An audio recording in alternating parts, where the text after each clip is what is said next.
So, good evening, ladies and gentlemen. Welcome. Thank you so much for coming. Let me explain a few basic rules if I can. I'll start with COVID. We have all the windows open, that door is open, and we're trying to get as much through draft as we possibly can. I can't force it you, but because the law is you don't have to wear a mask, and that's absolutely your right and your choice. I'm encouraging people to do so. It's entirely up to you. We've grouped you apart as best we can so that people are together, and we are going to keep the door open, so you probably won't want to take your coat off. But please just try and be conscious of COVID and things like that. Obviously, we all know the position, but please be aware of that. The second is I'm going to try and explain what we're going to try and do tonight. So this is the fourth of these particular community meetings that we have done. We started 2 weeks ago in Untitled, where they'd had particular outages mainly in the town, but in the outby villages of Ogle and other villages around there. Then we had another one in Bellingham, which was particularly looking after everybody from Kielder to Stannersburn to Otterburn to Burness and beyond, and large parts of Bellingham, Ingo and the villages around. Last night we were in Hexham, where we looked after in particular people from Slaley, Great Whittington, Hayden Bridge and other communities as well. And tonight we are in Allendale, obviously. And again, we welcome some people who've come over the border from Cumbria, but the simple truth is we're trying to do, in the capacity that we all do have, and you'll see there's a lot of people here representing a lot of organisations, to reach out into the community and ensure that all of your views are heard, or any questions you want to ask are addressed to the best of our ability in the 2 hours we've got. And most importantly, and the whole purpose of this above everything else is everybody gets paid. It's the most important thing. Everybody who was out in terms of power is entitled after 48 hours to a compensation payment from MPG. There are potential other claims that people can make in respect of water outages and things like that, which we'll get into. But the simple truth is, because of the nature of this being such a massive incident, and because we very much pressed MPG to do a very speedy payment straight away before Christmas, for reasons that we'll get into in a bit more detail. Are there some errors? Yes, clearly there are some errors. Some people have got it to the wrong house, some people have got the wrong name. In some instances, MPG don't have even the right person registered for that particular property. It's not a lot, compared to the sort of tens of thousands of claims, we're talking hundreds, but there are some people definitely in this community to whom that applies. We also want to try and explain things like what the welfare payments are. Can you claim via freezer? Can you claim for consequential losses? And answer those particular points. Now, so the most important thing tonight is at the very least everybody gets an understanding of how they're going to get paid, and your friends and neighbours and the people you represent, whether that is a parish councillor or as a county councillor or as a parish priest or whatever it is the situation you're here tonight, that is the most important. The second is it's a genuine effort to try and explain what happened. So what you've got here tonight, and I'll come through them in a bit more detail. So Paul is representing MPG, the power grid, but there are also a lot of other people here from MPG who are way more specialist, with no disrespect to him, in actual power provision and how linesmen work and how you actually run networks and things like that. I haven't explained that very well, but they'll do it better. But you've got plenty of people from MPG here who are going to be able to answer those specific questions, and I hope give you answers to those. You've also got Victoria and Chris at the back. Stick your hands up if you would. Some of you have spoken to those two already. This is their fourth outing at this, and they are now extremely experienced at dealing with individual problems, complaints, complications. And even if it doesn't apply to you, please, and you've got a friend or neighbour or an elderly resident in your community who you think, I'm not sure they can work a computer, they understand the way the claim is working, please go and see them. They'll take the details and we can follow it up. All right? So you've also got, though, other people. You've got a dream team here from Northumbrian Water, who I'm going to introduce in a second. You've got Rob, who's here to represent the county council. You've got Colin, who's your county councillor. And you've got, obviously, a number of people representing the wider community as well. And the way we try and work this is I'm going to do an intro, which I'm doing now. Then I'm going to get Paul to explain how it is MPG did or didn't do things, and try and tell the story quite simply.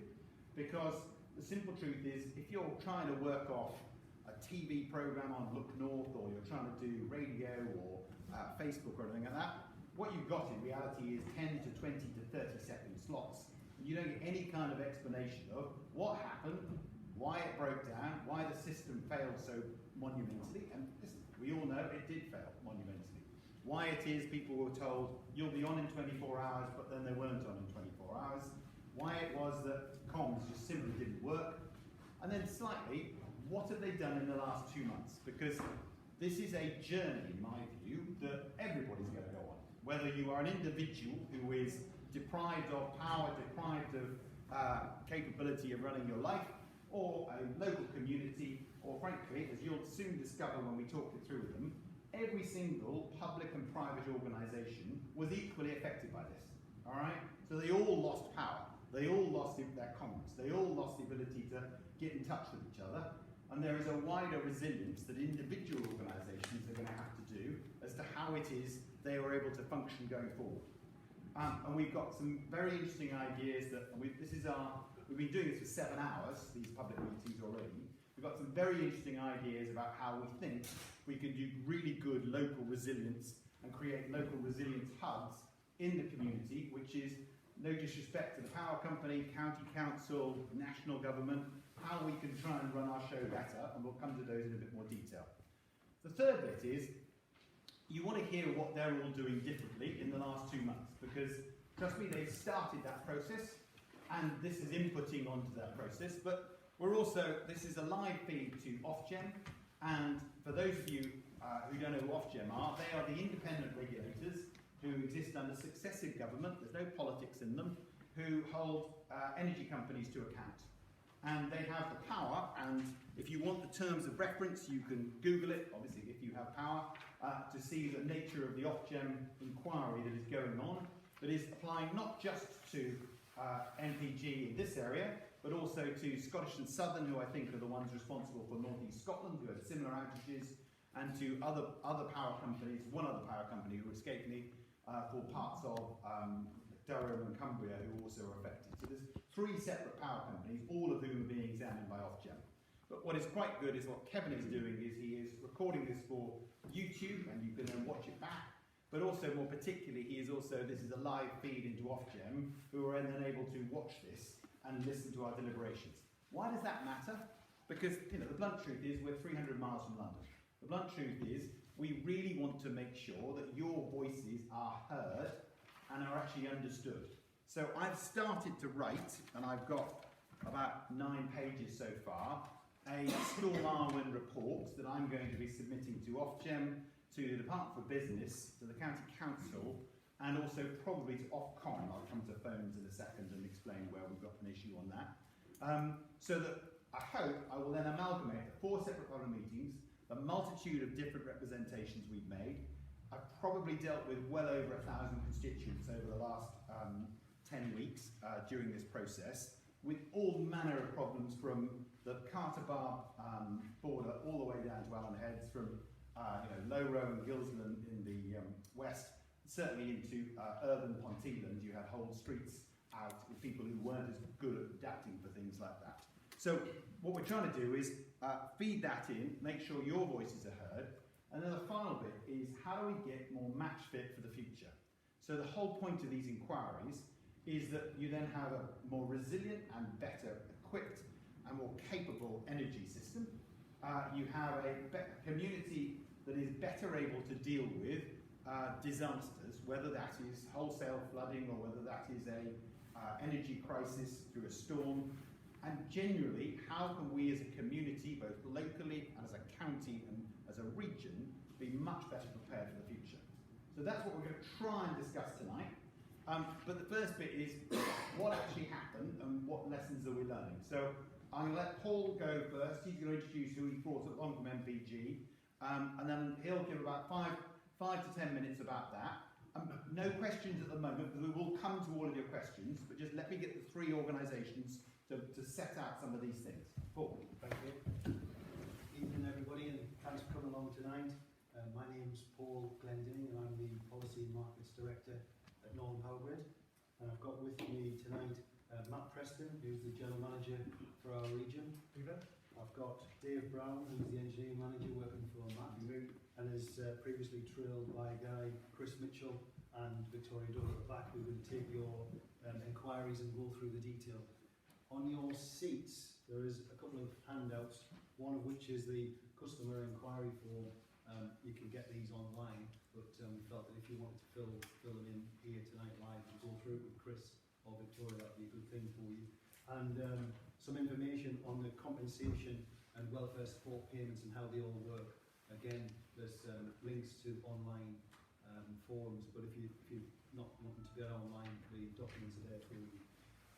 So, most important thing for me to start off with, to say that we are in a listening capacity in terms of stakeholder engagements and meeting a lot of people in the region that we're often hearing some of the bespoke situations that's gone on away from our bulk reporting, which we've got knowledge of course.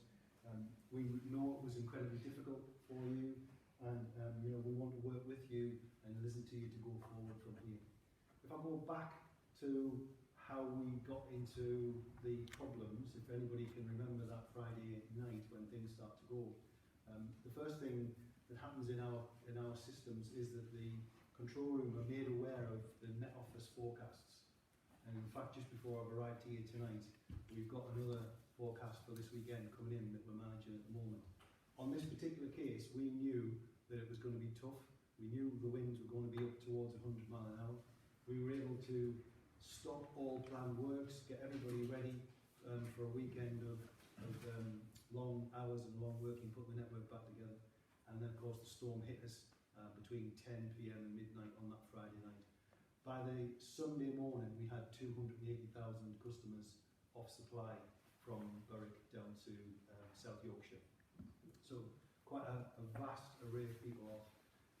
And if we talk about what went on in that storm, it was the strongest winds that we had for a long time, so 20 or 30 years, but also the air density and the freezing conditions brought ice. And what that did to us, and there was a bit of comedy in the press that week when somebody went to a parliamentary session and said the wind had come from the wrong direction. And really it was picked up in the court quite difficultly, that it had come from the north, and it was very, very strong from the north. And why does that matter to us? Is that in the northeast, in Yorkshire, where our networks are built along river valleys, which are west to east, east to west, so therefore the wind was at a 90-degree incident to the line, which was difficult for us and had ice. So that meant that where you've got a wire as thick as my thumb on a wood pole, which I'm sure you've all seen, we were picking up ice 6 and 8 inches across on the wires. That's called ice accretion. And when you look at a storm with that amount of power in the wind, and secondly that amount of ice in the wind, the Met Office suggested, we're talking about 1950s, early 1950s, 1953 was the year they gave us. And of course, at that point, roughly speaking, in these valleys, that's when the electrification happened. So it is a fair chance that this is the first time that those assets had had that amount of ice loading and wind in its entire life, and brought it down. Now, that's not to say that it was all old equipment that came down. We changed 775 poles in the next 7 days. It was 25% of the ones we tested were all class A1, which is very high standard of wood poles. There will have been some older poles in there, and it was interesting to find out that a range of ages that we're in. We have rolling programs of maintenance, but it's clear that that wasn't the big issue, that it wasn't just asset failure. The big issue was around how bad the storm was. So we went into a situation where 280,000 customers were off, and our automated computer systems basically say, when will you be back on? You're supposed to go to the website, you put in your postcode and it tells you when you're back on. For 90% of our customers, we got that right and said you'll be back on within 48 hours. And indeed, on Monday morning, 90% of our customers were back on supply. But that did still leave approximately 30,000 customers that were off. And that's where things start to go wrong for us. The scale of the demand on our comms channels meant that the website went down on Saturday and it was down on Sunday. That drove extra traffic onto our phone lines. Even though we've got 360 phone lines coming into the contact centre, we had 22,000 calls on a Sunday for those that did actually manage to get through. Our average calls handling is about 850. So it was massive, overwhelmed Once that website went down, we struggled to get comms out there, and that was a problem. By the Monday and Tuesday, when we got the website back up, the information that was going on that website was wrong. And that was an issue that we've got to deal with, where we were saying, you'll be back on in 24 hours. The day after, guess what we were saying? You'll be back on in 24 hours. The day after that, we were saying, you'll be back on in 24 hours. And there's clearly a problem there. By the Wednesday afternoon, a group of us got together and took the postcode map down and went to a different reporting system where we basically said, you've got two situations. If you're in this column here with your postcode, then you'll be back on tomorrow night. And even some of them were a little optimistic that it was found. But if you're not on that list, then it'll be days. By the Tuesday lunchtime of that week, we were advising people to move out of their house. We were offering hotel accommodation, and we were trying to move people to hotels. Totally understand that was difficult for people that didn't want to leave animals and things like that.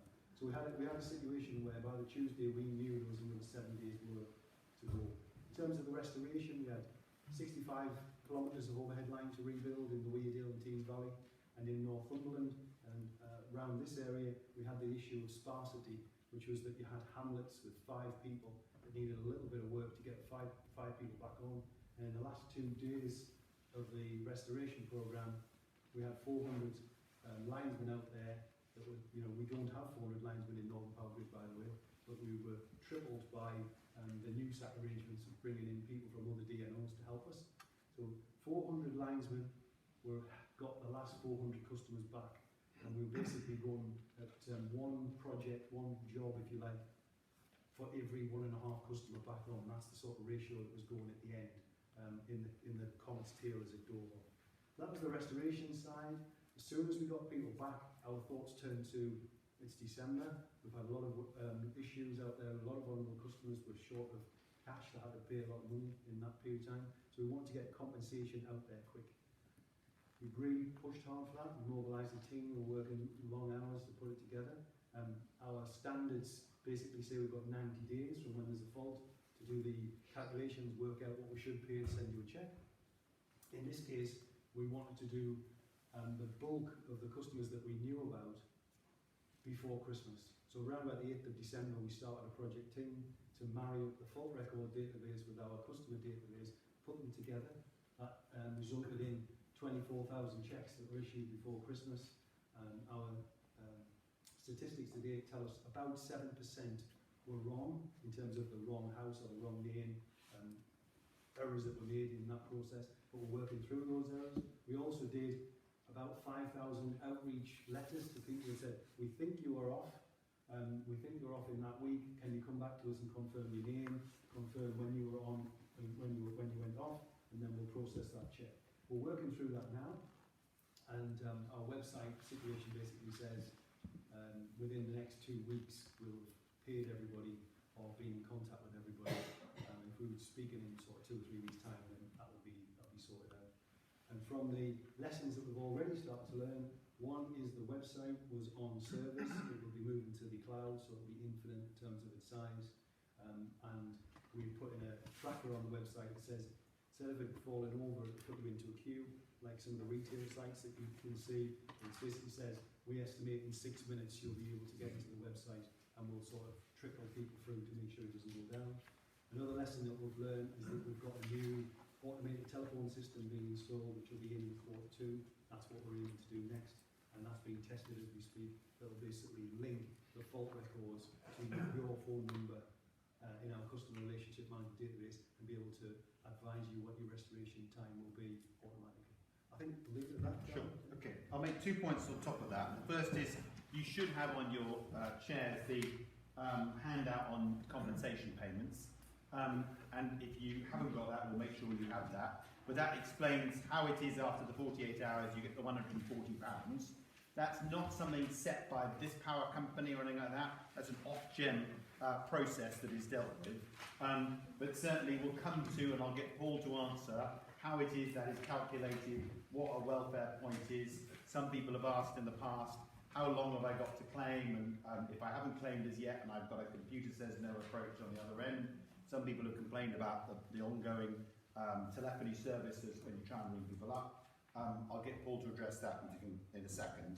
when we're done with the other instructions. I'm just going to quickly talk about what's called NewSat, which is an acronym, but it's really interesting, and it's really much about what this is all about. So lots of disasters have happened before. We all know that there are things that happen. The best example I've got is Storm Desmond, which is obviously 5 years ago, where we had the worst floods for pretty much 50 to 60 years in the Tyne Valley, and we learned lots of lessons of that. NewSat arose out of previous disasters, and it basically means when dealing with high-powered electricity lines, Northern Power Grid, as he rightly said, don't have the linesmen to fix 23,000 outages. So what happens, I think it's an amazing system personally, is around the country, any person who's a qualified linesman, doesn't matter who they work for, if they work for a reputable energy company like Scottish and Southern or any other particular provider, are required to provide assistance. And so that is why in Bamborough, some very nice Northern Irishmen were fixing all the lines in Bamborough. We had a bunch of Welshmen in, I can't remember where they were, but they drank a lot of beer in the evenings, I know that. But basically, everybody from around the country came to 3 areas, County Durham and Northumberland and North East Scotland. And every single linesman who is qualified to do that work comes to these areas.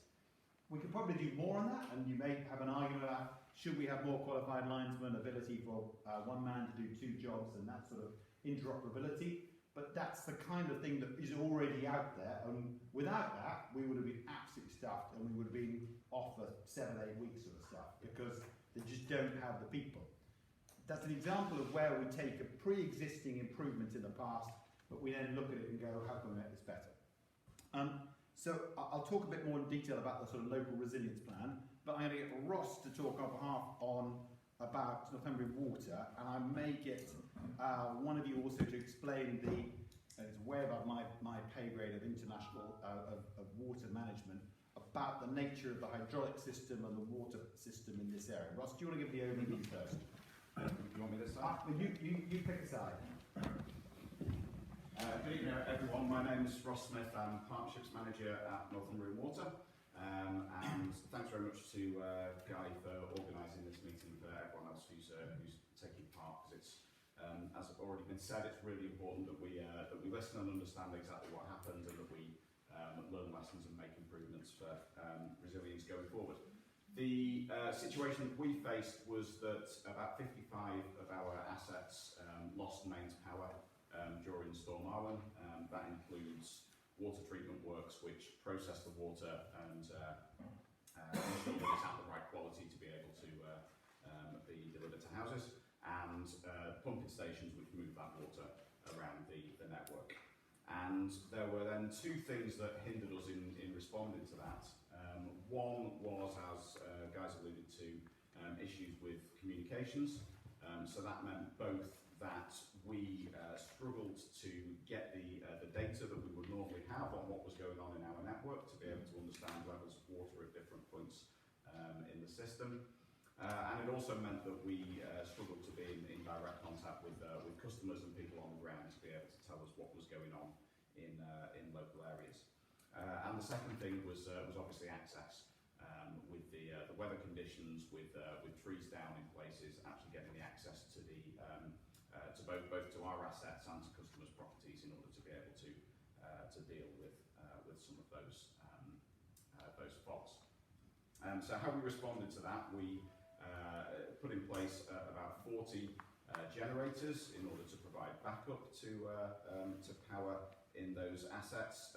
As the mains power was off in some cases, I think for up to 10 days, that required a constant process of refueling to keep those generators topped up and running. And we distributed about 5,000 litres of bottled water to customers who were still out of supply. We've got a very good record. We've got the best record in the industry when it comes to minimising interruptions to supply for customers generally, but we know that this was a particularly significant event, and that there were many customers who did find themselves with the water off. As is the case with Northern Power Grid, we have a regulatory system of guaranteed standards of service, which means that in particular circumstances customers are entitled to compensation payments if those events occur.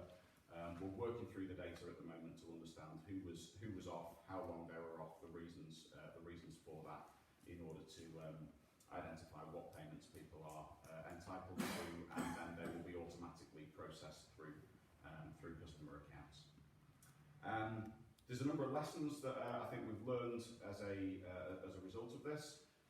One is about some of our own resilience, so assessing, do we have the right type, the right location, and the right number of generators in order to provide that resilience in such a widespread incident as this was, where we had outages in multiple parts of the region. Looking at provision of bottled water, where that worked really well, where we've got situations where that's required in a number of different areas, is where we were able to link up with local community representatives like parish councils and other community groups, and coordinate the distribution with them. And so that's something that we'll look to build in, I think, from the outset in events of this type in future.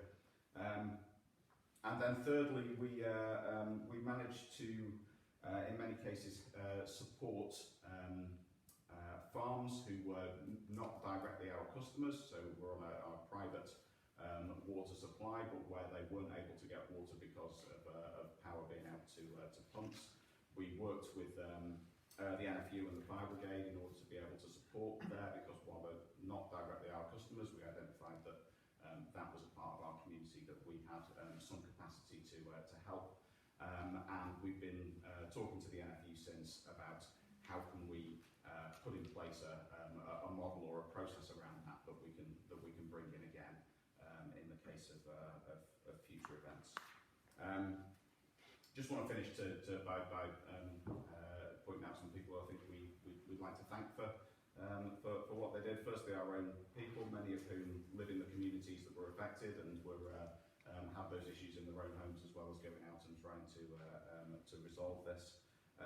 Our partners who we work with, including the emergency services, and we have great relationships there supporting us. But I think most importantly, our customers who in very difficult and trying circumstances were very patient and very supportive of what we were trying to do at the time, and we really do appreciate that. I've got some colleagues here with me tonight, so Jim Howie and Rob Noble from our water team, who can answer any questions about how the network works in this area and what was happening at the time, and Rachel Nelson from our customer team, and particularly if anyone's got any individual issues that they want to talk about afterwards, then we'd be very happy to pick some of those up, but we'll try our best to answer any questions during the meeting as well. Ross, thanks very much indeed. So, I mean, we'll come to individual claims, but there's a whole purpose is that if you want to have a sit down with anybody, you've obviously got the MPG team at the back, and you can go through your individual problem in a bit more detail. I'm not going to hold anybody back from not asking a question, but also if you've got a particular water problem that you really want to try and understand, again, these guys are here and these are the specialists. I'm going to get Rob to stand up on behalf of the County Council in a second. I'm just going to try and talk you through what's called the Local Resilience Forum and what that is, and just try and give you a quick overview. There should be a handout from the Northumberland County Council on your chair.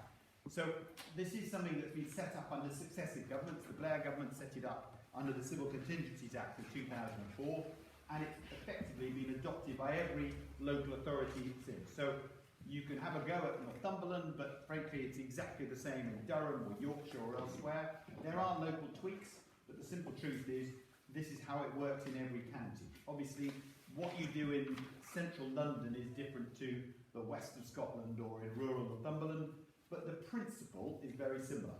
So every part of the country effectively has a local resilience forum who are on the ground and have a central hub, which is, for us, it's the West Hartford Fire Station, which is basically the moment these incidents occur, and it can be, the best examples are floods or serious power outages, they are all grouped together. It's set out in a bit more detail, but every single player is there, from the police to the other emergency services to mountain rescue, to obviously the local authority. Social services at the local authority are particularly involved, and we'll come to that in a bit more detail. Police are nominally in charge, so the original people who are in charge are the police. But they then will have the adaptability to then hand over to any particular person who is more specialised at dealing with that particular situation. So if I have Storm Desmond 5 years ago, it was very much the Environment Agency who were in charge of that, with Northumberland Water and water specialists, putting it bluntly. And the police are there basically to try and keep people safe. If it's a terrorist incident, quite clearly the police are in charge of that. If it's this particular incident, it was felt that Northumberland County Council were then transferred over as the lead organisation. But in truth, if you go to West Hertford, as I did myself, they're all in a room together, working together. All right. Army are already involved in that process at that stage, but obviously there's an argument should the Army have come in more detail and with a greater degree of a later stage, and we'll come to that in a bit more detail. But that's a sort of overview. There are a lot of people at the County Council who are on this, and they're not all here tonight, but Rob is here to attempt to answer on everything local resilience. Rob, do you want to introduce yourself, explain who you are, and deal with the bits that I haven't really dealt with, and sort of introduce and explain what's going on? Hello everyone, I'm Rob Murphy. I'm the Director for Planning and Highways and Local Services, so I cover things like the roads, the waste collections from your houses and planning. The main responsibility of the County Council is different to the other organisations you've heard tonight, but we focus primarily on the welfare of vulnerable residents.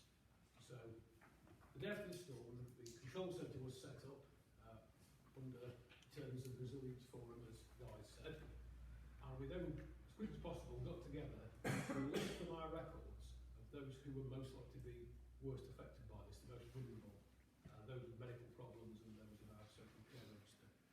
There was about 3,200 people or households on that list immediately. So from the first day onwards, we were sending out the fire service, county council staff, mountain rescue teams to try and visit all those people to make sure that they didn't need any particular sort of help in terms of their welfare, and we were helping them find new accommodation if that was necessary. We weren't there to put the power back on, but we were to try and look at the implications of them on people's lives. Go will come on to this. We, on a daily basis, were deciding whether or not we should be declaring a major incident. We had to take the call though. What that would have done was give us capacity to fix the electricity problems. And that was always going to be national, Northern Power to do that.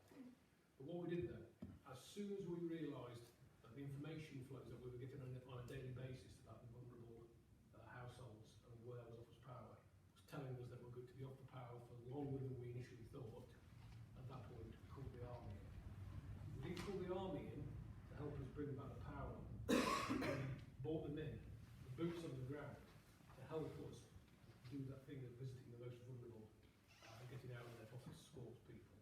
So we got the Army in, and they were based out of West Hertford as well, and they were out there in the community delivering help. At the same time to all of this, there was the issue as well that at 5 o'clock in the morning after the storm, on my system it showed that we had 100 major roads blocked at one point. It was much higher than that. And so we were out as well, trying to unblock roads. We had to do some relatively short-term fixes in terms of just clearing the roads and dragging the material to the sides of the roads. And lots of highways in the county still have piles of wood and felled trees on the side of it, and we are working our way through that now progressively, as well as going out and doing tree checks on dangerous trees that might be in the public areas. So we have not come to the end of this yet from our side, but we are still working our way through it. But I'm happy to answer any questions. Sure. I'll come back. Grab a seat for the moment. We'll come back to you, and we'll get everybody a chance to to pose particular questions, and we'll go through that in a bit more detail. The key takeaway from that, though, is define vulnerability.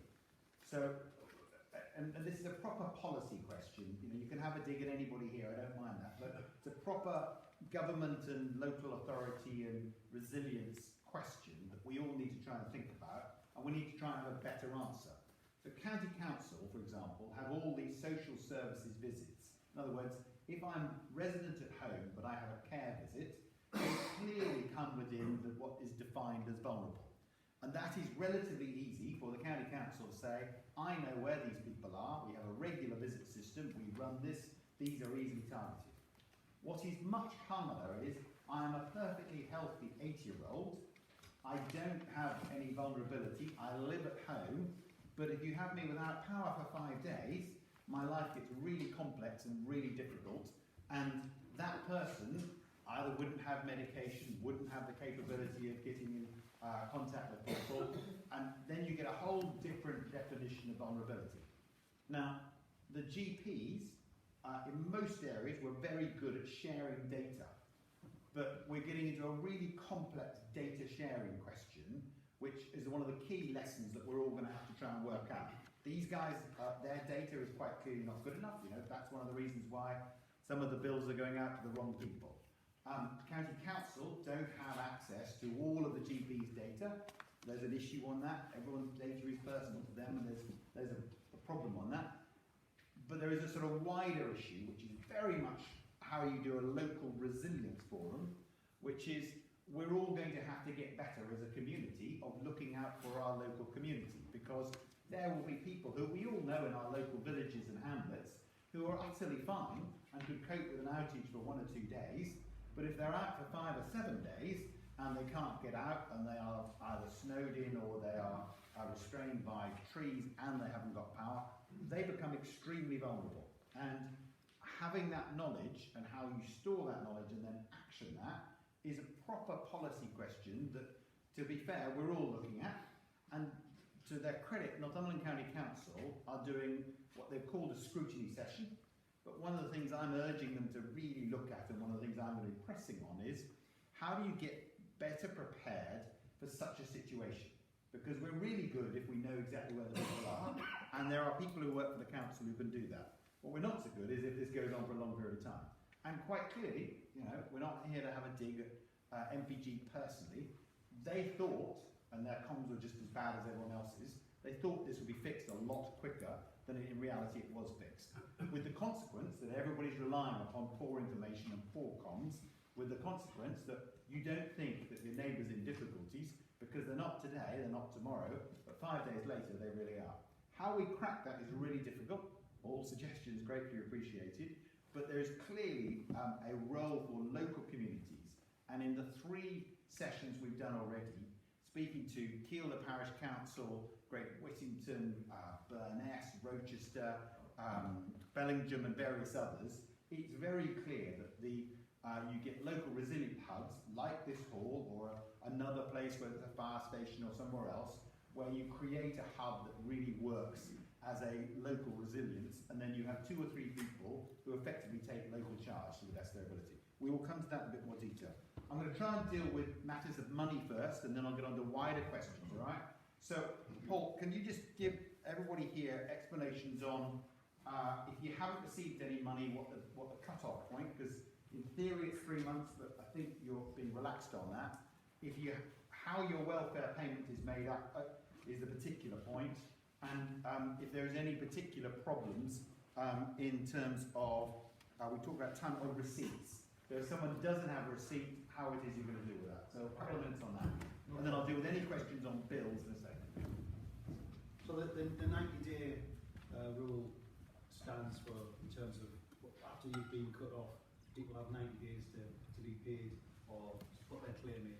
We're going to be fairly relaxed around that. I don't see a big issue. We think we've contacted everybody, but if there are people who you've been away or something like that, then if you get them to contact us, we'll look at it and we'll take a favourable judgment.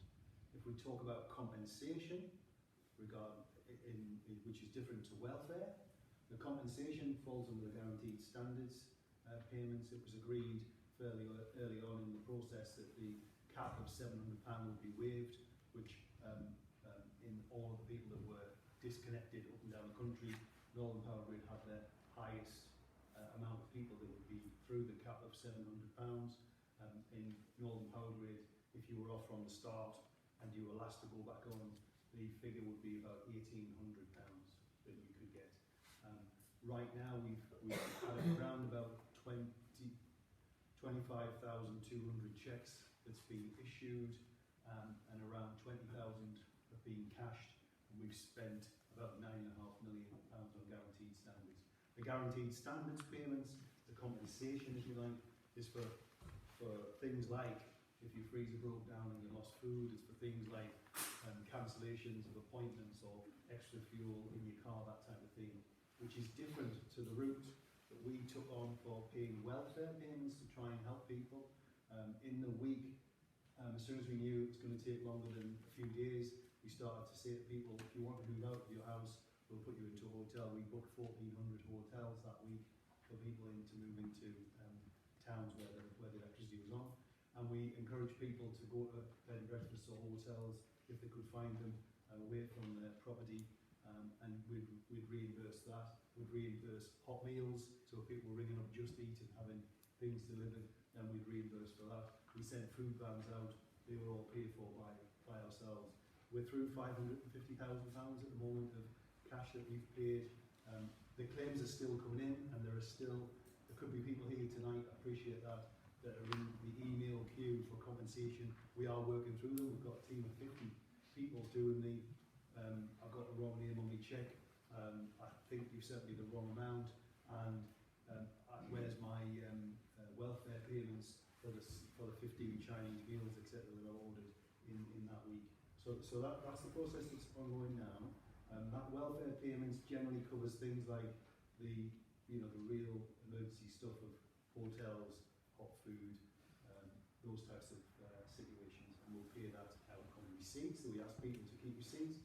If they don't have receipts and they're paid by debit card, we're just asking for some sort of evidence, like the bank statements or something like that, and we're being as generous as we possibly can to that person's situation where they haven't got the receipts with them.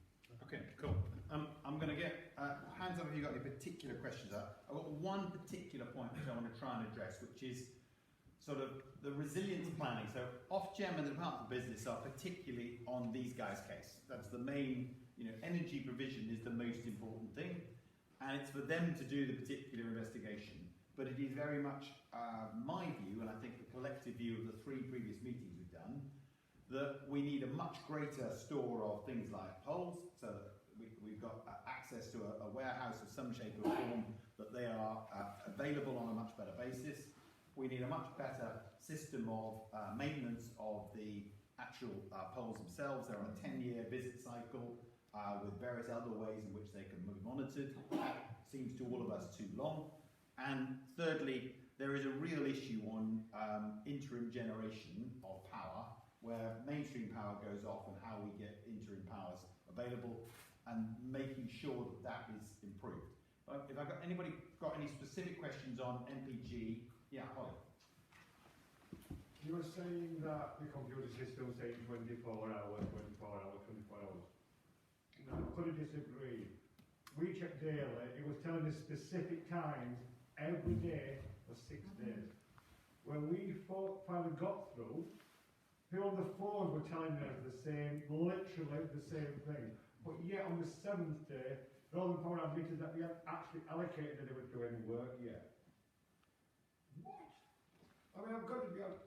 I live up on the moors. So on a mild day it was -5.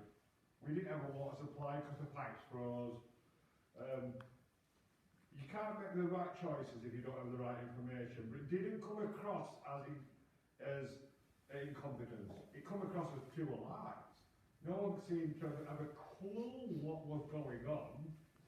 We know the storm isn't Northern Power's problem. We understand that. We know how bad it was. We saw it every day. But much more could have been done.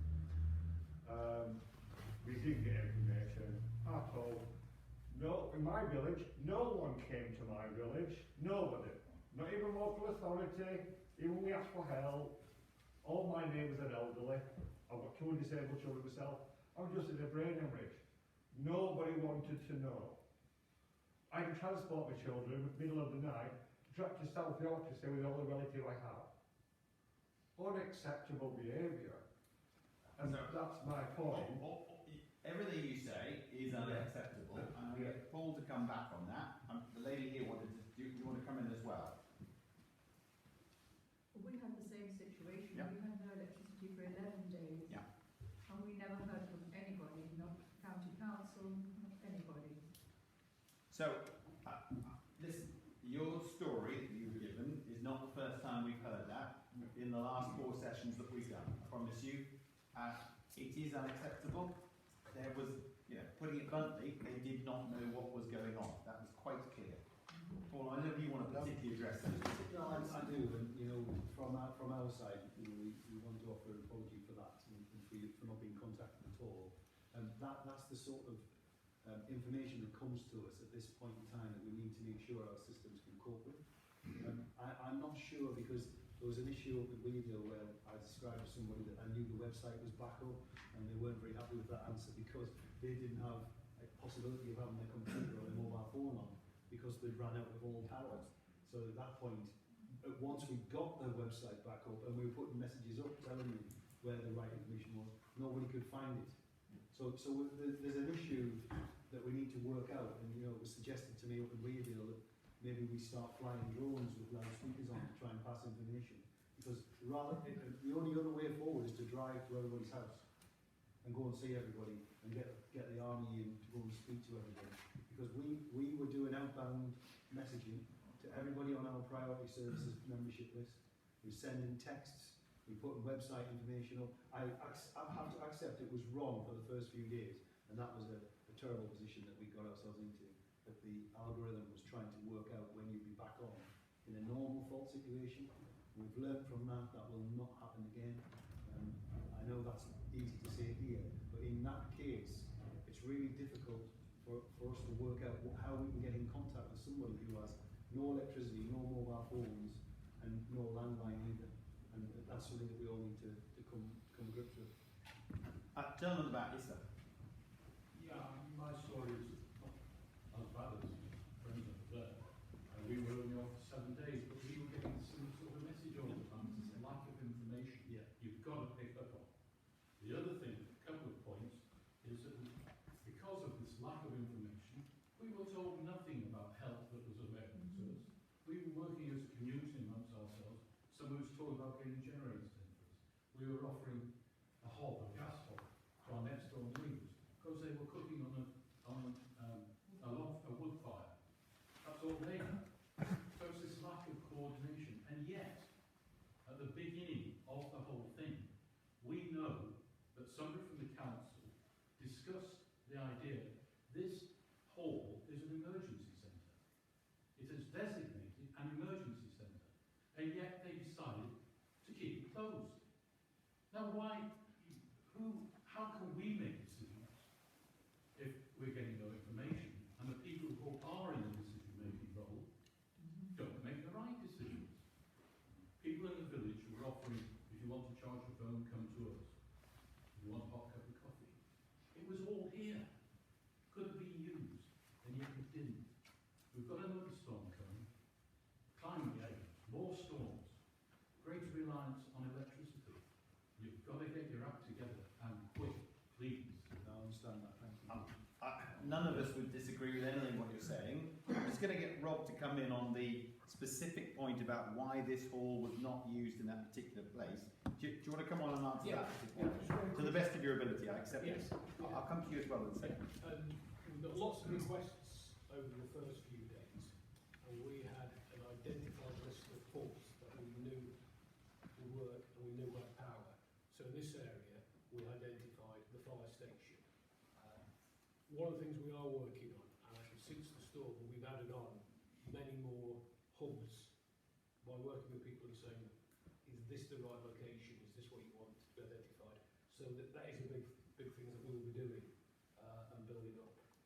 But what we did, to be clear, we made the call that the fire station will be the hub around here and we'll be supporting that.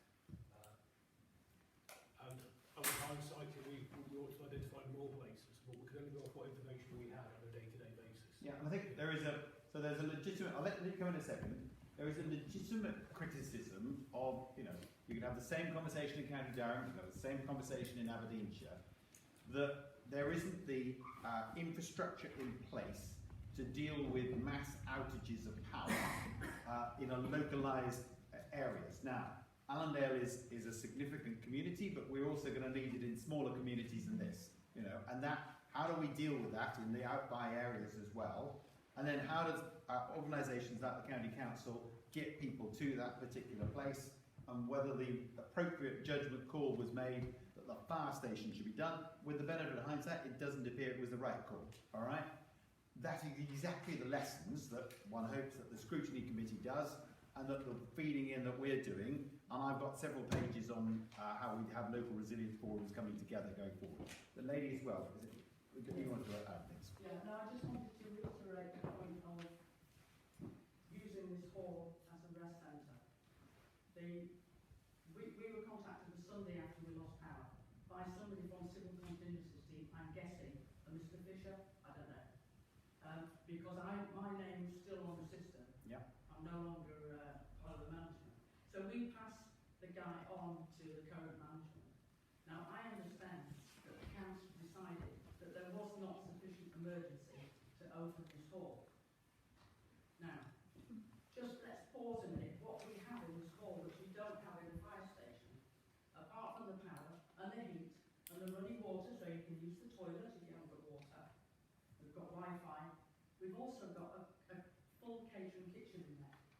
People could have, made hot drinks, produced food. Other parts of Northumberland were doing that, I noticed. Yep. When I got onto the news. So, I've got three questions actually, mainly to the county council. What was their thinking in not owning the hall? Now, I know we've had partly an answer to that, but what do we have to do going forward as a community to make sure that the Civil Contingencies team actually assist us if we get a situation like we've had with Storm Arwen, and we're going to get that in the future. So what do we have to do as a community to galvanise the council to do something? And thirdly, and this is specific for the council, I emailed on the 5th of December my question. I got absolutely no reply. No acknowledgement, nothing. This is to the County Council Civil Contingencies team. Addressed to the Civil Contingencies team, and maybe this is the reason why we didn't get assistance so rapidly. Didn't get a reply to that email, so I wrote on the 14th, I wrote a letter. 14th of December, nothing. Okay. I am still awaiting a reply. So why have I not had a reply? I have copies if you want. Okay, so I'm going to get Rob to come in. The exact point of how does a local community decide which is the best venue for them is exactly what we're trying to do. There's no question about it. Now, council took a view, partly on poor information, that in fact the fire station was a better venue. Now, with the benefit of hindsight, we can all see that was a mistake made, all right? And unless Rob wants to defend it, I don't think anybody would see that. There is also a separate issue, though, which is, does this venue, if this is the designated venue, is it equipped with everything it needs? So we are going to have to work out how you get interim power. So do you have a generator? Does somebody know how to work a generator? How is it that, what capacity do you need? How is it that you're going to be able to then distribute that information so that the local community know that this is the hub, because they're not going to have electric to be able to communicate with each other? That sort of information is exactly what parish councils and the county council propose to do. Now, Rob, do you want to try and answer any other particular points and expand, because you were part of it? Yeah, I'll just explode on your point there. And then I'll come to you, sir. Yeah, I think Guy makes a really good point here, because it won't just be a matter of having a list of venues. The lessons that have been learned is that we will need to have some more preparation ready in terms of venues being identified. About venues being identified, and then working out what we need to do to equip those venues. So what additional equipment you may need to help the building or facility do that role of being a hub. So we are adding more and more places to the list now as we're doing that, and we will be making a decision after the scrutiny on what actual support we will need to have in place there before an event happens, in terms of equipment ready and facilities, and things like the communication information ready. And that will need to be updated every year, because I think as someone says, names change your points of contact. So this will need to be an ongoing activity for County Council to identify and to maintain the preparation So, one second. Yeah, okay, just 1 second. I think bear this in mind, which is this community is a relatively large community. We're going to have to do that also for smaller communities as well. Who are even more remote, and that's definitely got to be done. Colin, I'm going to let you in a second. You were very keen to come back again. Forgive me. No, it's all right. It's all right. This is what this process is about. This hall was registered as a specific rest centre with the council 4 years ago. 4 years ago, which is why you have my details on file. And we had everything here functioning on this ground. So listen, there is a fair point, and also the fact you haven't got an answer to your email from the civil contingency team. No. Rob is going to take that away and get you an answer to where said email disappeared into the system and get you an answer. And also a proper answer for parish council as well and county council as well as to what is the designated centre. Because there's obviously other buildings as well, hence why they obviously went to the fire brigade. And I'll come to you in a second. Do you want to come in now? I'll let you come in now, Colin. Yes. And then I'll come to you over there, and I'll come to this gentleman there. All right, bear with me. There was an awful lot of confusion, obviously, at the start of this. It was the type of storm that these valleys hadn't seen before. We're geared up for snowstorms, we weren't geared up for this sort of storm.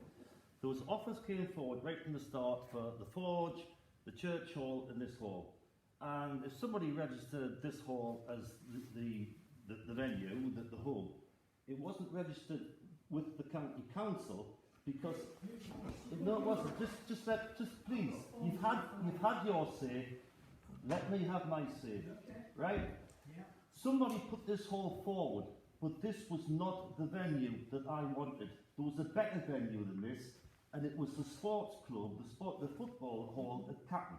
It was open day after day after day, and the reason that was the better venue was it had shower facilities. There was somebody there every day, it's got a kitchen, and there was somebody there. Unfortunately, the problem was communications. The phone masts, once you got outside of Allendale, go up the valley, the phone mast was off. There's no phone masts over in the West Allen Valley. And we could not get that information out. But that was the venue that I wanted, and I thought that was a better venue. And it was open, right? It was. Whether you believe it or not, it was open. It was manned. The other thing is that you mentioned, you sent me an email and I didn't respond. I apologise. No, I didn't send it to you, I sent it to civil contingency. Right, well, anybody that sent me an email, I didn't reply. I will apologise. But let me tell some people here who've got the wrong idea about me. I am not the councillor for Allendale. I'm the councillor for a huge area called South Tyndale, which goes from the Cumbrian border to Gateshead. And I was out every day of that storm, visiting vulnerable people, and guys' officers were sending me every day lists of vulnerable people, and I had to work my way across from Gateshead, right across the West Allen Valley. And Sally, I'm sorry I didn't call and see you. I was past your house umpteen times, but I didn't think you were classed as a vulnerable person. I visited so many people over in the West Allen Valley. I was actually in Carshield. I was actually in Nine Banks when the electric came on, and Carshield when the electric came on there. And yes, there were some people sent me emails. I didn't have time to respond to them. I was out getting vulnerable lists in the county, vulnerable lists from Guy. I was visiting people, doing the best I could. And as far as the county council hasn't done, what it should have done, there's officers at County Hall that when you go to County Hall, you see them there every day, sitting at the desk and doing the job and walking around County Hall doing the bit. I saw them same officers walking up the Swinnock Valley with sleepers coming horizontal, visiting vulnerable people. I am very proud of what the people at the county council did. They turned out. And the other thing is that there's an awful lot of publicity when this was going on television. One channel was concentrating on Wooler, one channel was concentrating on Rockley. But this valley here hardly had any structural damage, right? The problems we had here, which the gentleman's explained, that much ice on the power lines. Once you got out of this valley and went further east, Cramerton, Ashington, Blythe, where shopping centres were closed, residential streets were cordoned off, up the coast, sea houses, those areas, and coming round to Rothbury and Amble, those areas were absolutely devastated. If you had the chance to drive up the valley in the daylight, you'll see the amount of damage there's been. This valley wasn't really touched by any structural damage, which is why the county council, quite rightly, concentrated on those areas. There was care homes with vulnerable people in, and the staff had to be evacuated. Places found for them. There were some people going around saying the county council didn't do anything. It was left to the fire service. Fire service is part of the county council. All this daft, ridiculous stuff that was put out condemning the county council when we were just trying to react to a situation we've never seen before. All right, so I'm going to come in to bear with me. This gentleman's had his hand up for quite some time. I'll let you come on in first, all right? And then the lady at the back, come on in. Sir, thank you for giving us this opportunity to express our views. It's been long due. A lot of things have come up tonight which I was going to raise, but I'll actually give a few bouquets before I give the brickbats. Sir, I have no problem with the electricity board. I know what Ray Nice is. It brought power lines down. It was very unusual. So I got my conversation back absolutely perfect, exactly what I was expecting. Water, I didn't expect anything for the water because I get mine from a spring. And I just happened to be lucky enough to get a burn going through my land, so I was able to go and get buckets of water, and I could boil them on my wood burning stove, which, while the government allows us to have one, and I cooked a full Sunday roast actually on my wood burning stove. My power's off for 10 days. I live in Swindon, as you well know, sir. And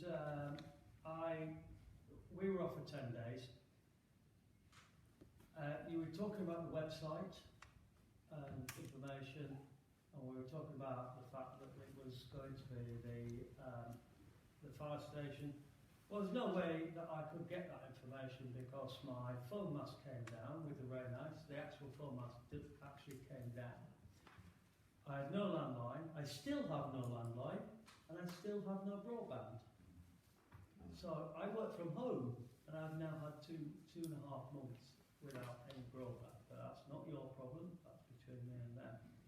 So we are going to touch on that, I'm going to address that. But how was I supposed to get this website information when I had no internet, and I had no EE? I had no 4G. So what's that?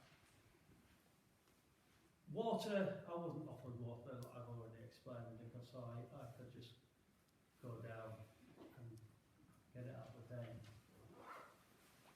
I went, after a week of no power, I was starting to feel a bit mucky, so I went down to Barnard Castle and I stayed there for the night in a hotel, for which I'm going to claim the money back. On the way back, I came back from Weardale. Every single village in Weardale had emergency centres. Every single village in Weardale, I went to St John's Chapel, it was open. The army provided showers there because Durham County Council declared a major incident and they asked for military aid to the civil community, which is what, when I was in the Air Force, it's what we used to do. My point is, my first point for Northumberland County Council is, did we ask for military aid to the civil community? No, we did not. Secondly, we're talking about Northumberland County Council coming all around the area and visiting vulnerable people. Well, I have very vulnerable people living next to me at Swinner. One has got a broken hip, the other is bedridden. The day after the power came back on, the day after the power, I had a knock on the door, and it was a lady from Northumberland County Council. And I expressed that they were a little bit late and the power's back on. It was actually to investigate a breach of planning regulations to the building next door. The only time I saw any single person in the entire valley from Northumberland County Council was to investigate a breach of planning regulations the day after the power came on.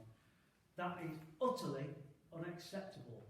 Northumberland County Council were invisible.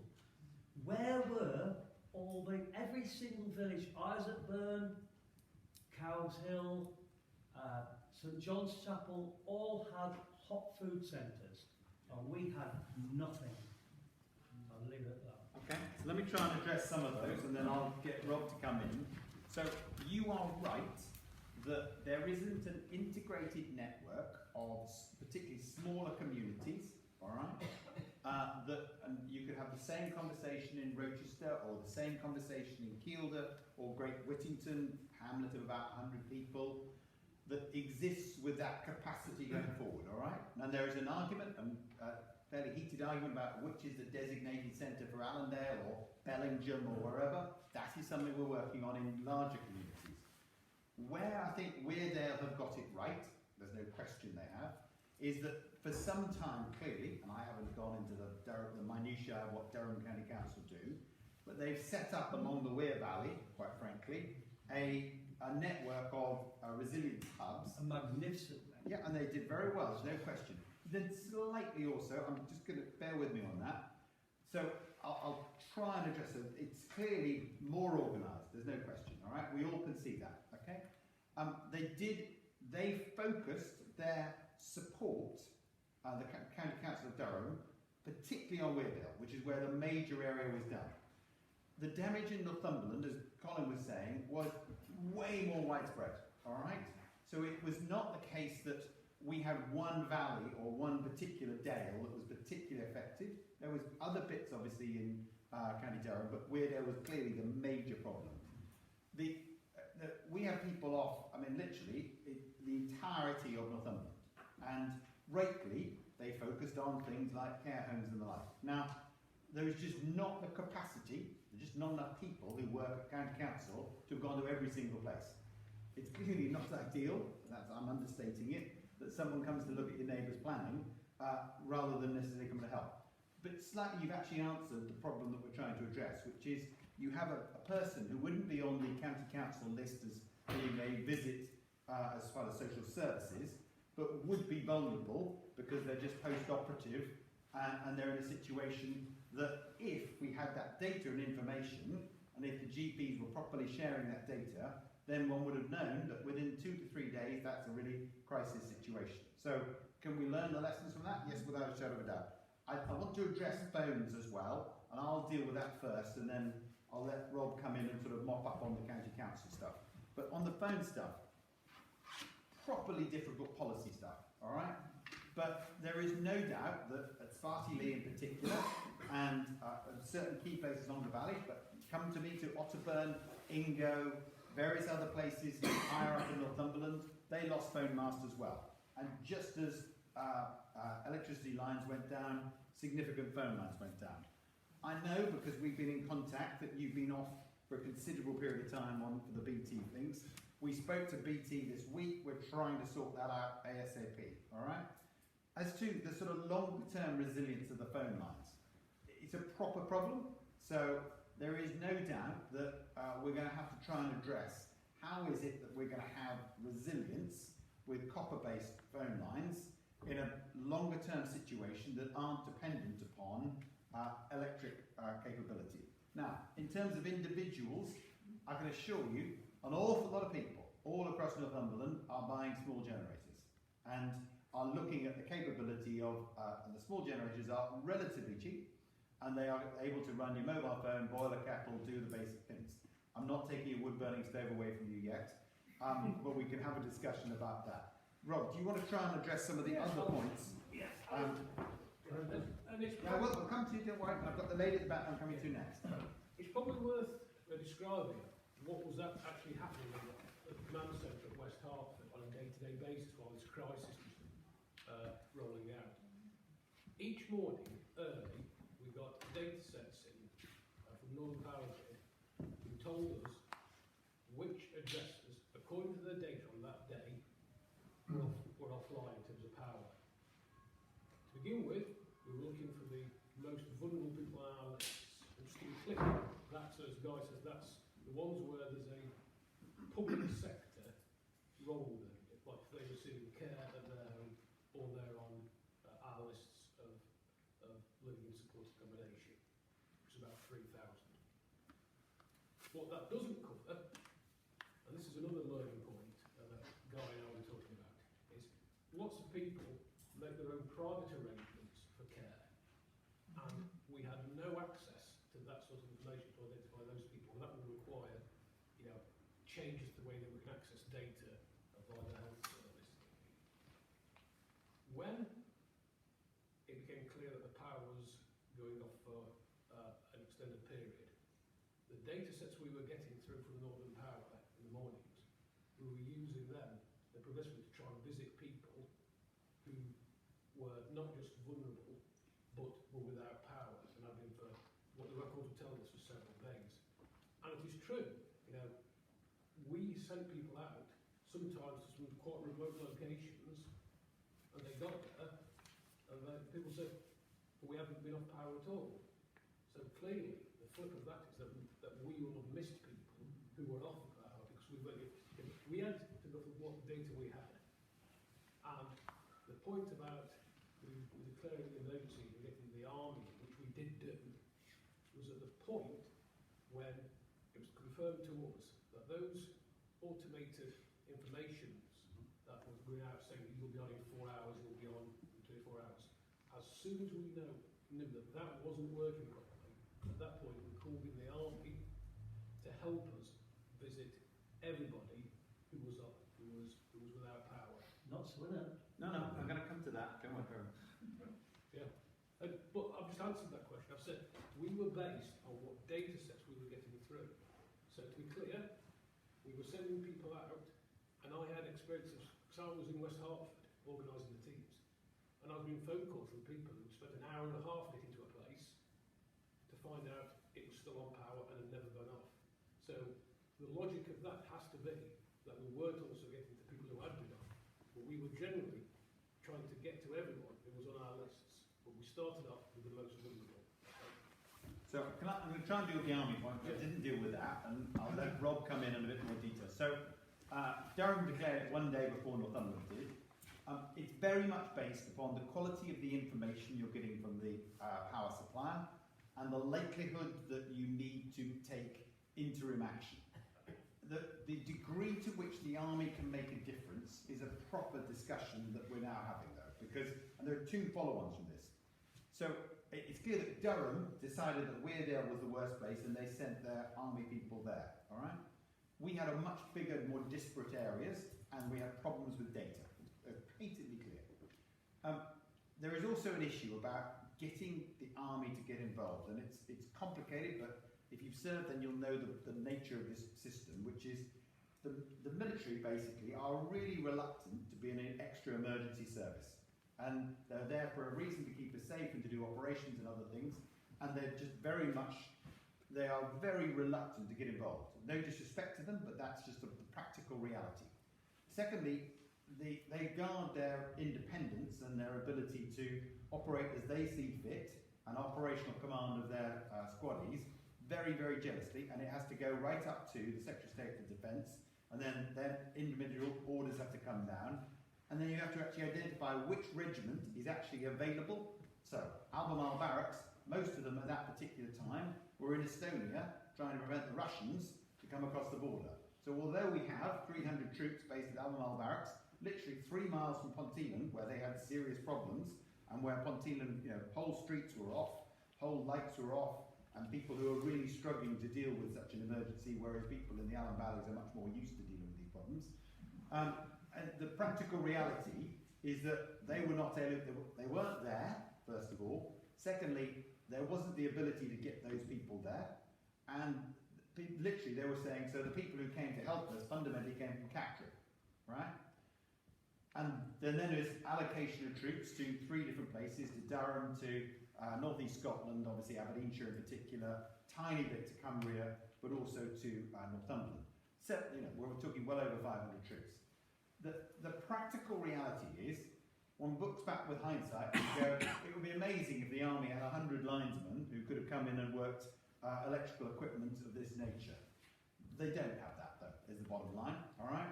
It's possible we can make the argument that they should have more generators as backup and things like that, Whether they are the people to hold that sort of thing is a question for policy going forward, but that's the best thing they could have done. Where they are amazing, and we have used them before, is in terms of particularly flooding. So there's no doubt in Storm Desmond they came in very quickly because squaddies are very fit and they can grab sandbags and they can really reinforce a riverbank really, really fast. And the Environment Agency can use them in that way and say, right lads, you're in charge of this, and they can act really fast. The capacity to do welfare support, it's not the greatest and best use of their time, but it definitely helped to a degree. There's clearly an argument, where did they go, why did they go to the right place? But certainly that's the process by which they get involved.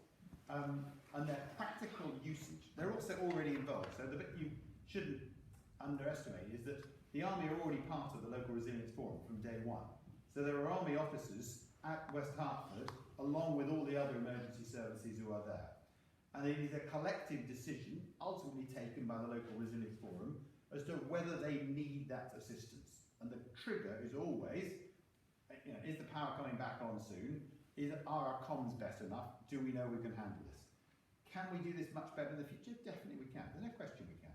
I spent only yesterday, I went up to Albemarle Barracks, hadn't met the commanding officer because I couldn't go to the barracks during COVID, had a sit down with him and the 20 other people there who are in charge of this to try and start building a relationship I do have in terms of flooding.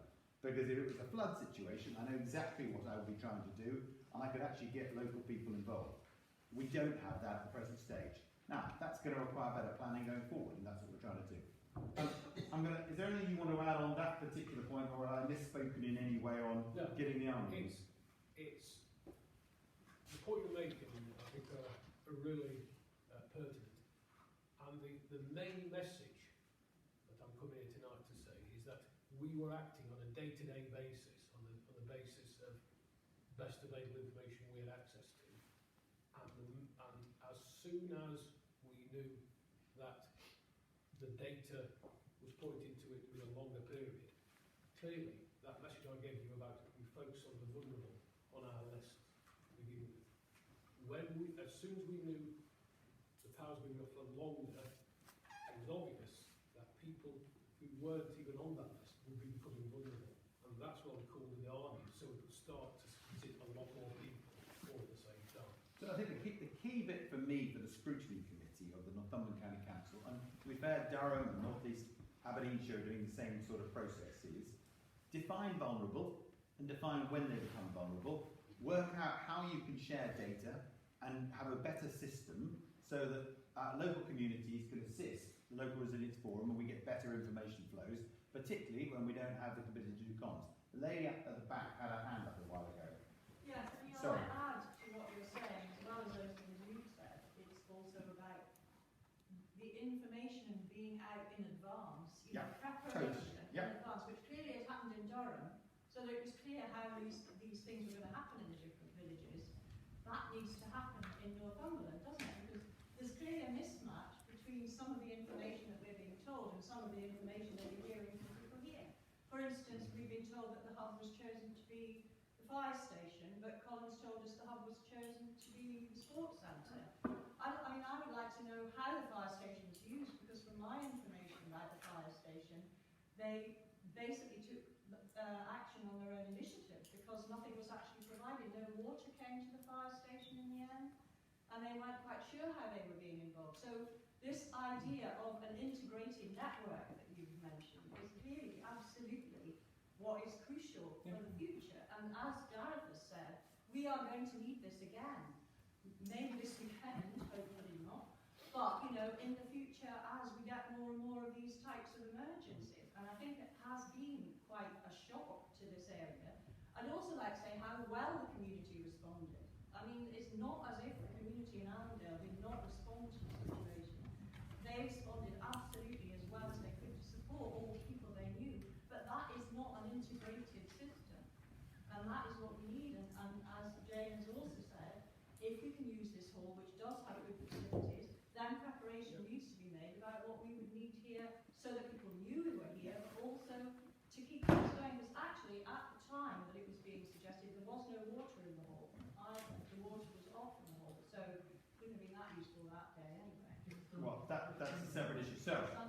Ros, do you want to come in on that? And Paul, you want to come in as well? Yeah, and I think Colin wants to come in. I just say, yeah, there's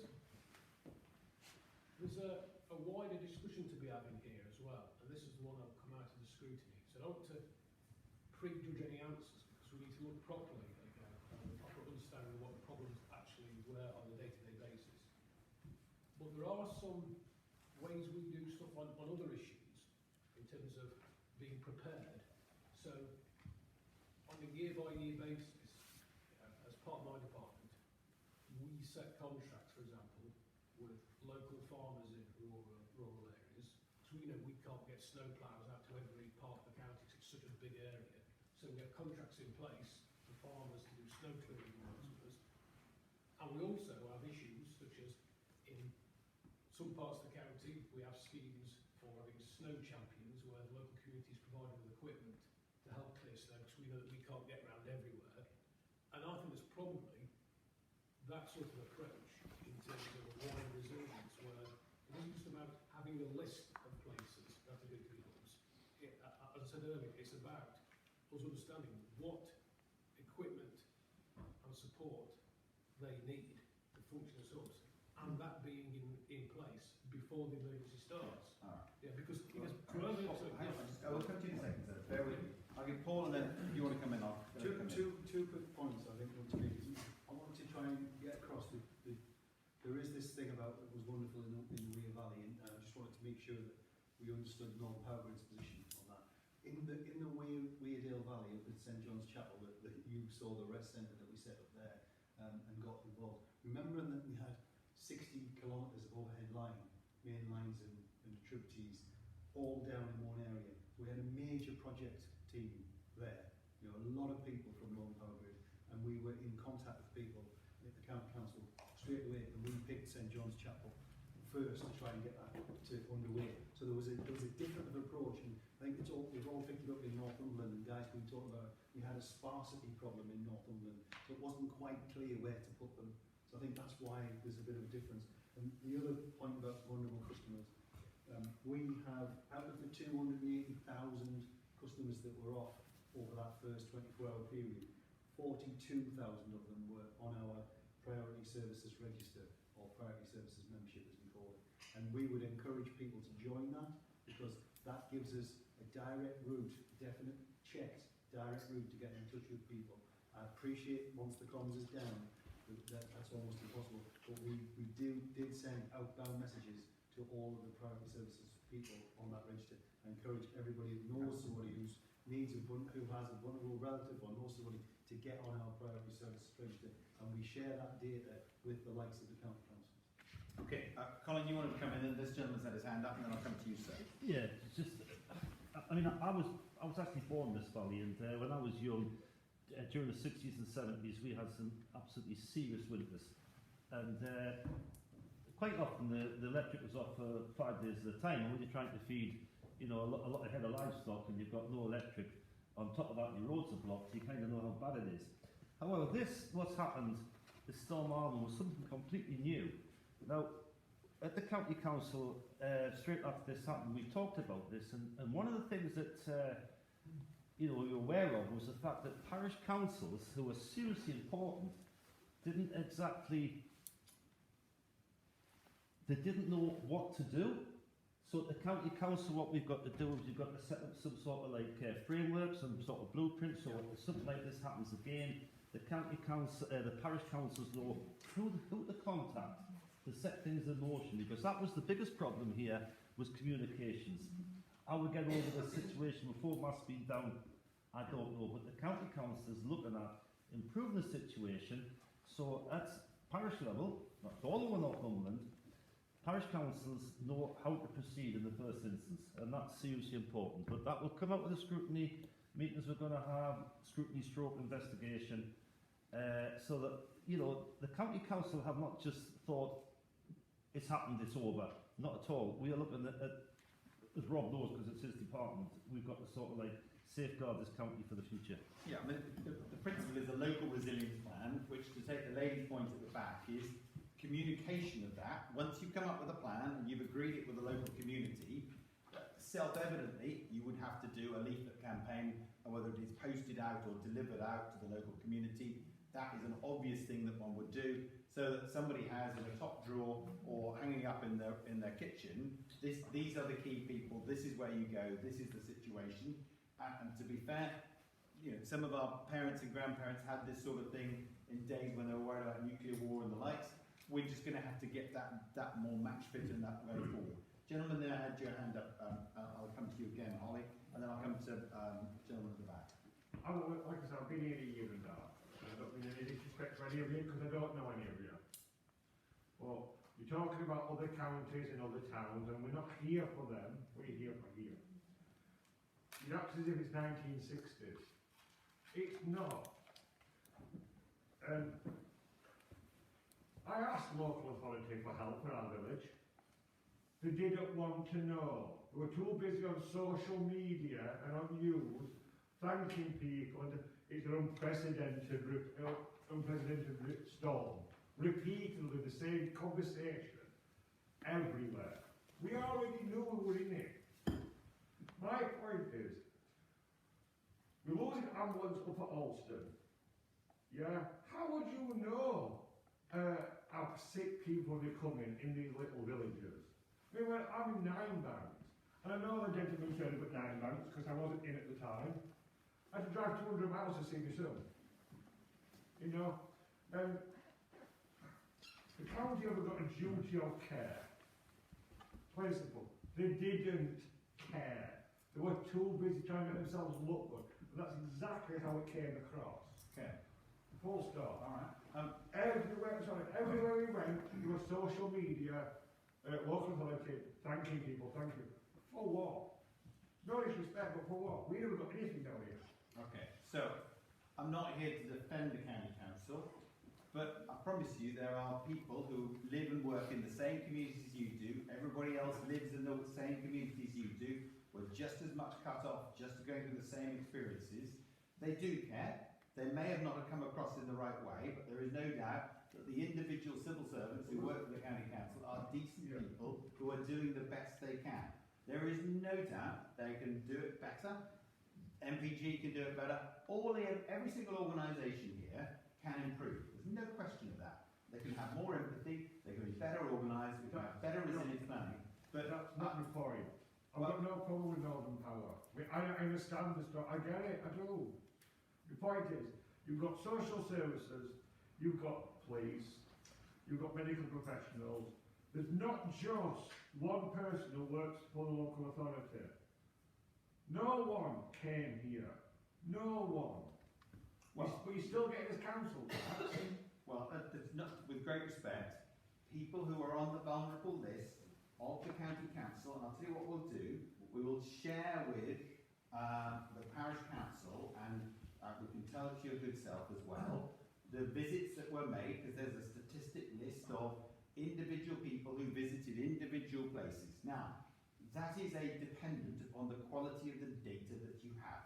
Now, you can have a good dig, and we all are having it, that it's just not good enough, all right? And how we get that, trust me, there are issues with this, though. So this is not simple stuff, because your data and how you are classed, are you willing to share that with county council, with power companies? That's proper difficult policy stuff, okay? And how that works and the sharing of that data is not easy stuff. Can we get better at it? Yes, we can. But it is also very complicated. You, sir. Well, it seems to me, listening to all of this, and I share Power Group, I've got no problem with the amount of work that suddenly descended on them. They couldn't cope in the initial stages, and we can all understand why. Same with the water. Generators go off, what on earth do you do? They all work flat out, I understand that, but the thing that is missing here is that a lot of people, probably at county council level, with a lot of information that we could have done with.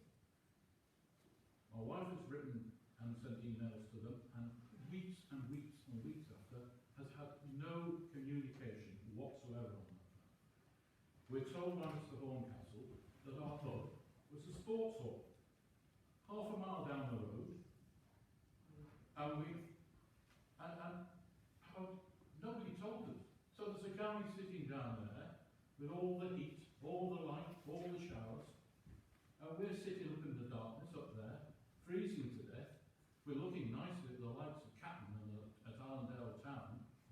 We've done a lot of work in this hall on the basis that this is a community centre. It serves for arts and drama and all that sort of thing, not only for Allendale Town, but for the valleys as well. And we knew that this had been designated as, but somebody's decided it's going to be the sports centre. Nobody tells us. So it's a waste of time, isn't it? Unless you tell people, come up with your plans by all means, come up with your ideas, but then tell the people. Yeah, but that's that is the exact point that we're talking about, that we're going to have a resilience plan that is then communicated to people in advance. Yeah, well, thank goodness we've had the storm there, but at last it's drawn people's attention to the fact that we need to communicate.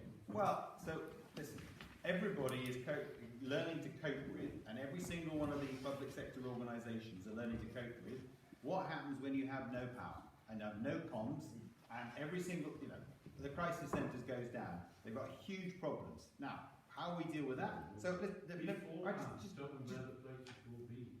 let me just try and finish. So, for example, Forestry England in Kielder felt that they would be absolutely fine.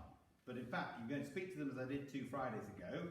The Forestry Commission say, we're going to have to invest in generators because simply our comms went down and we're the people trying to clear all the roads because we're the people with the chainsaw experience.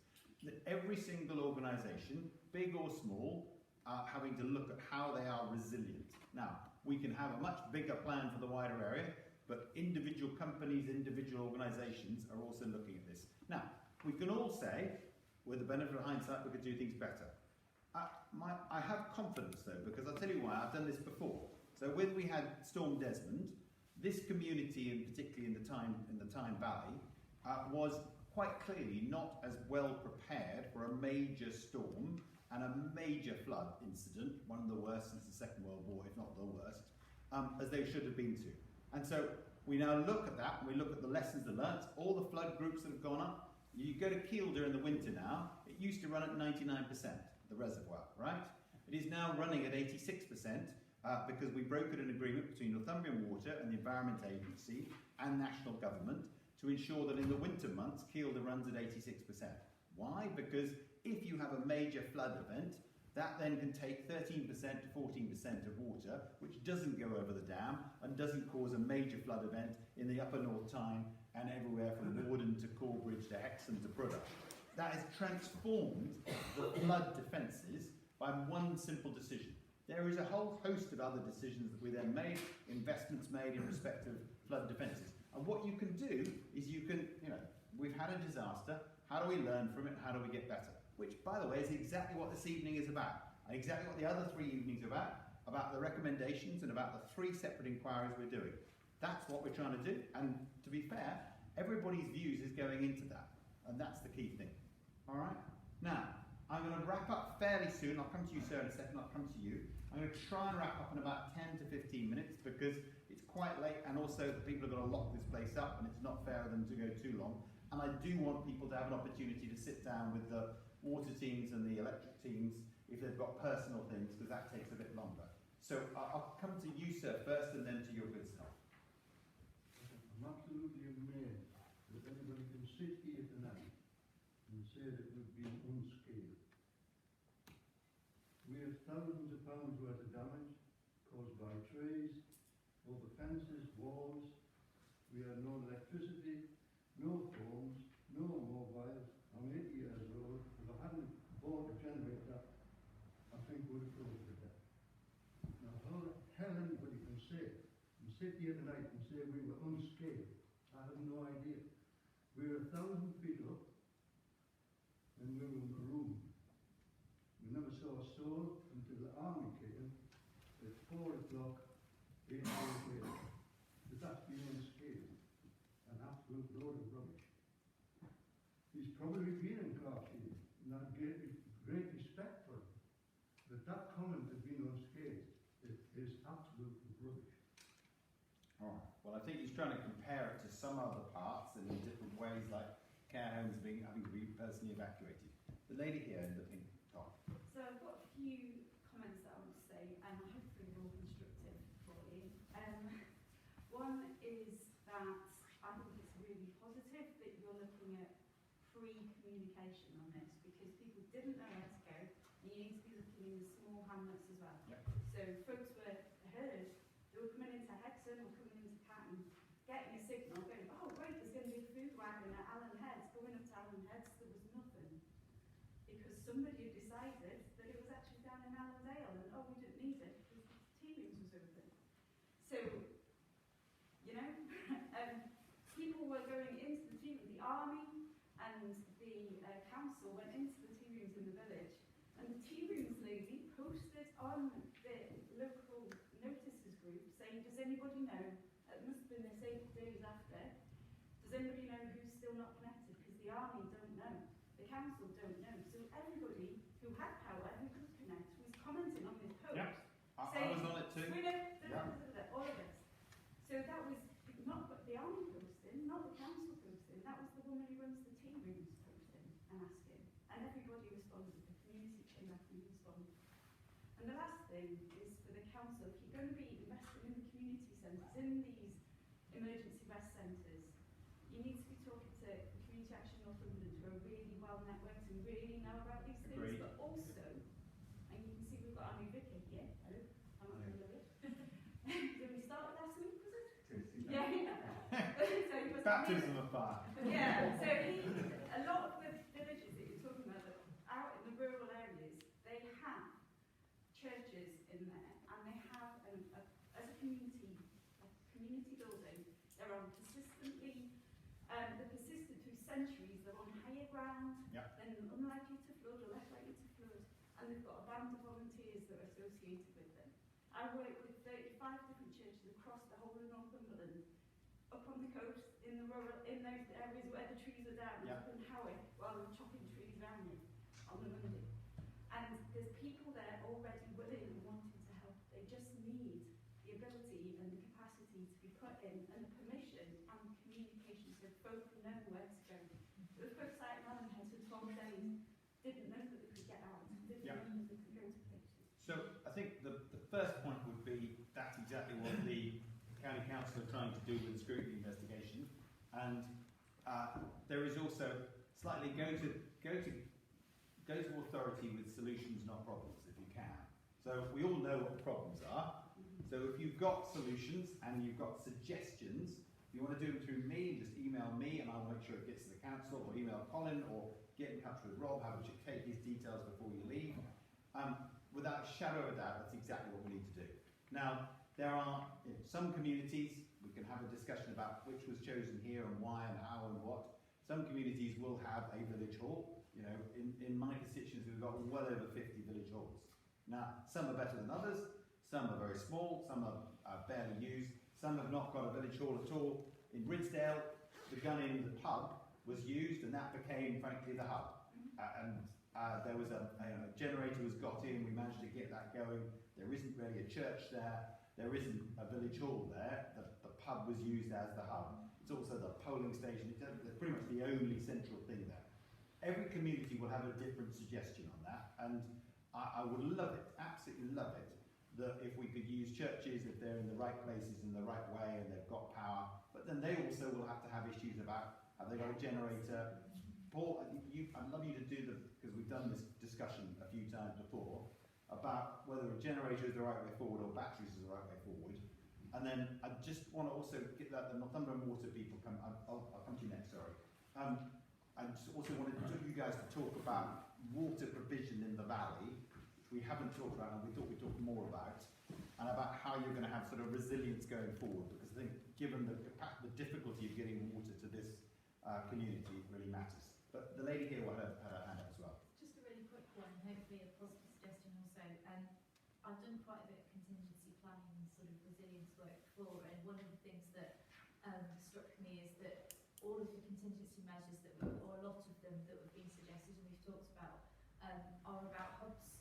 One of the big problems that we had here, and one of the reasons that the sports club and other places that were offered weren't used, were people were worried about COVID, and there doesn't seem to have been a kind of COVID proofing of all of this. And I think, you know, obviously, if this has happened 2 years ago, that would have been okay, but you know, 2 years in, I think we kind of know what we're doing with COVID now, or we should. So providing hubs where lots of people can gather together. You know, I was in contact quite a lot with one of our parish councillors and some of the other friends locally And I was saying to them, you know, go to the hub, go and have a shower, go and have some hot food. And they were like, no, I'm not going anywhere near that because I'm not leaving the house because of COVID. Some of them were housebound, some of them were just concerned about mixing with people. So I think I haven't heard it mentioned anywhere, that's all. So I just thought I would mention that. So no, there's needs building in. More people might need assistance at home than would normally. Yeah. So There is a whole, I mean, COVID, we haven't mentioned it tonight much, but I mean, there's a whole tsunami of problems caused by that, whereby people are very scared of getting it and wouldn't leave their houses and became extraordinarily vulnerable. We had the fire brigade going to several houses and quite literally making the judgment call that people who think they are doing the wise thing by protecting themselves, we are now genuinely worried that you are going to be so isolated that your health will be seriously compromised, and judgment calls were made in about 2 or 3 examples of the fire brigade literally getting into the house by whatever means necessary to say, we know better than you, we really, really need you to leave and come with us, and we will do it as safe as possible. I totally accept that is an ongoing issue. Do you want to come on briefly? I'm not going to go on for too much longer.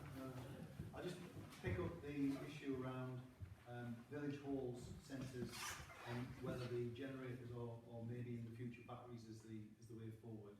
We've got some innovation projects running at the moment that we're looking at what we're describing as micro-resilience, which will actually island small villages and small hamlets. And by island, what we mean is that it will be pushed away from our main network while we get on and rebuild the line in. And some of that micro-resilience can be done with renewables, solar, rooftop PV, that type of thing, topping up a battery.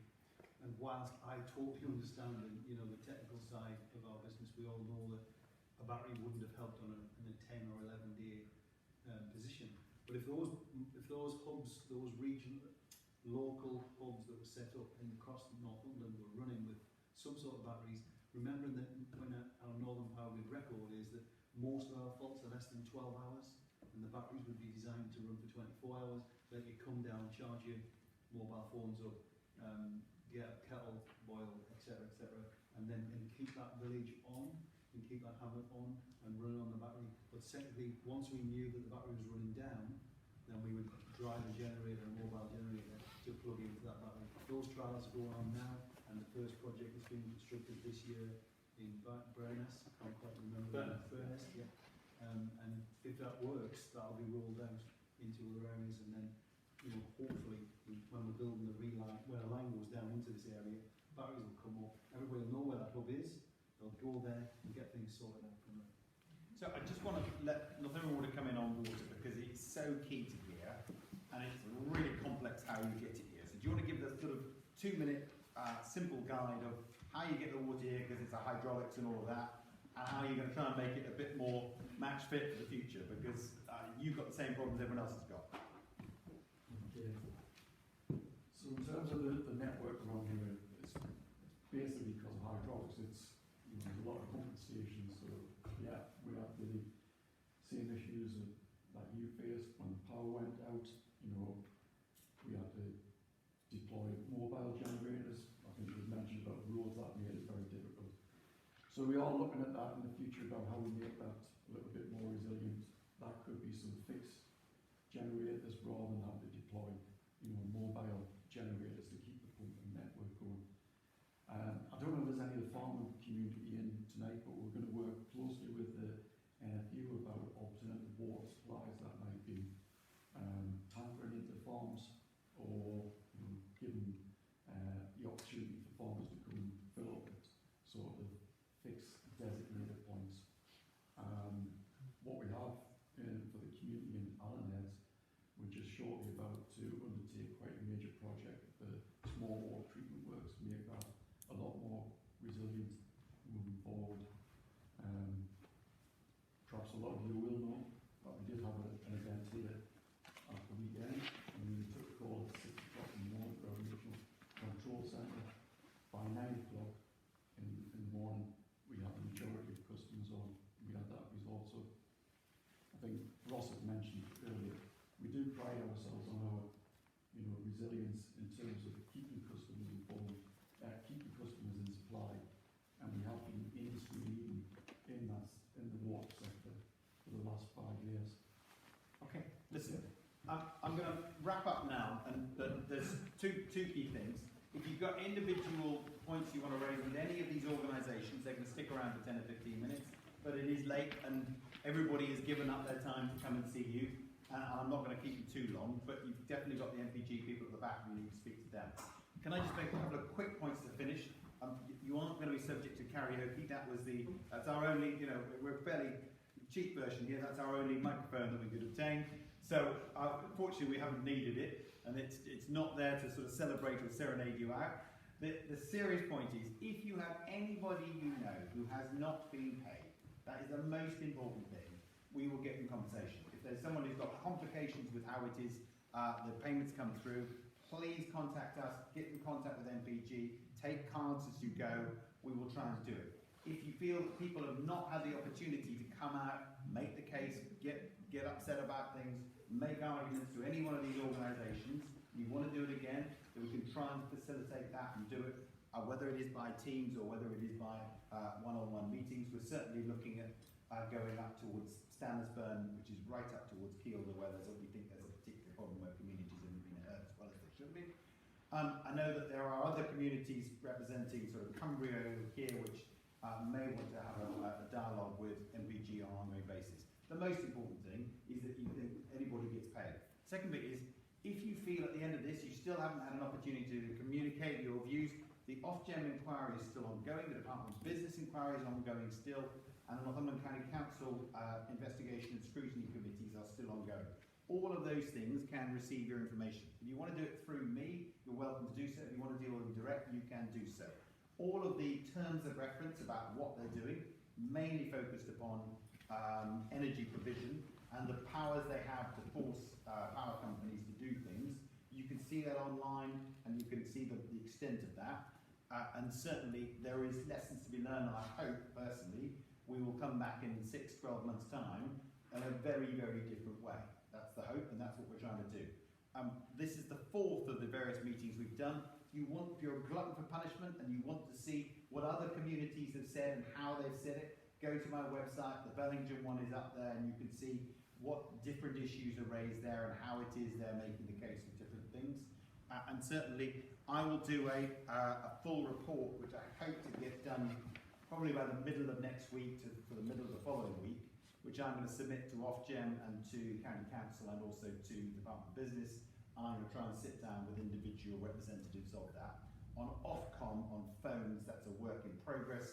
We met BT on Wednesday and we met the Army yesterday. We're trying to get better liaison with them and better understanding of where they're going. There is still a problem, and I think we're fixing your particular phone problem on an ongoing basis. Wednesday. Hurrah! We're getting there.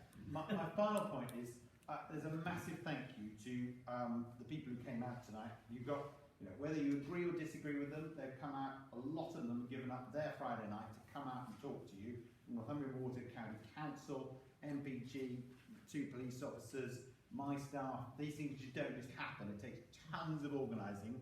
My thanks also to the people who've organised and opened up the hall for us, which we regard as the designated hall. And we're just really, really grateful for them coming out. And my massive thanks to you for deciding to give up your Friday night and to come along. It really matters. This is a two-way street. We can't do this without your information and your comments and your feed in, and it really matters. So thank you so much. Come and see you.